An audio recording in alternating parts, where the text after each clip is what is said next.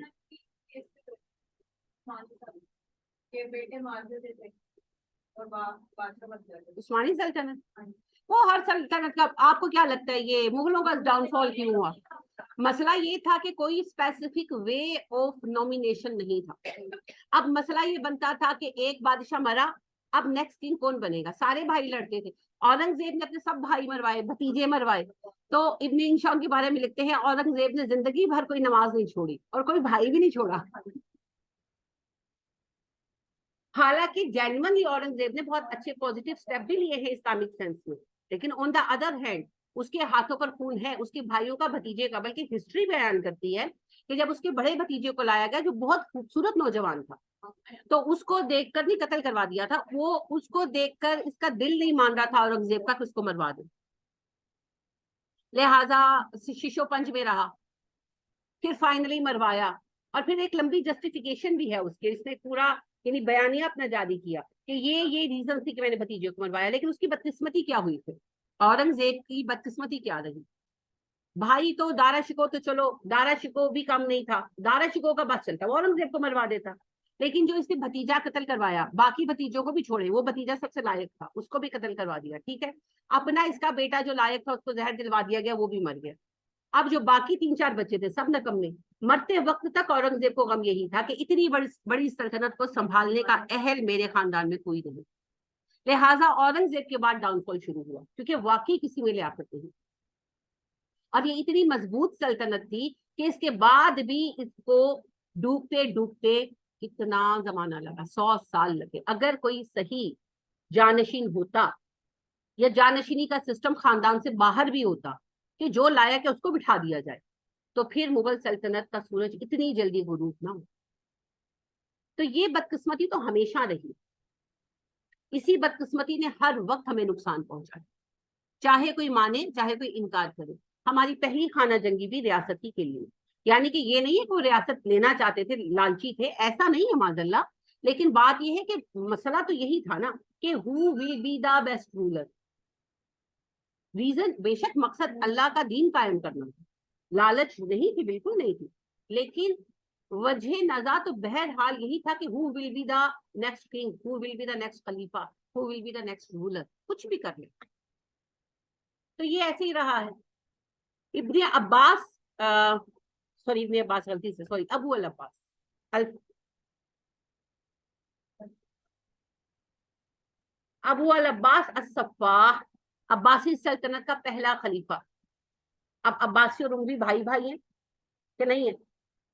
جانتے ہیں عباسیوں کو نا، حضرت عباس کی اولاد امویوں کو جانتے ہیں، حضرت عثمان والا سارا خاندان بھائی بھائی ہے نا، چچا تایا کے بیٹے. اب امویوں سے حکومت جب لی ہے عباسیوں نے، چھینی ہے، لمبی سازشیں. پہلا حاکم بنا تھا ابو العباس اور اس کا لقب ہے الصفاح. مطلب بتا سکتے ہیں؟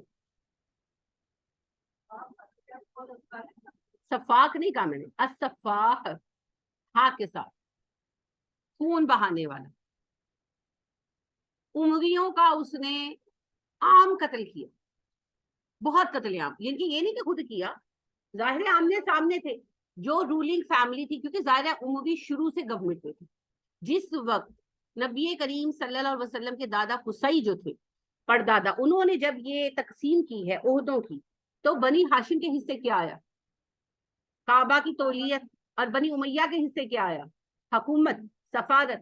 تو وہ تو تب سے گورن کرتے آ رہے تھے.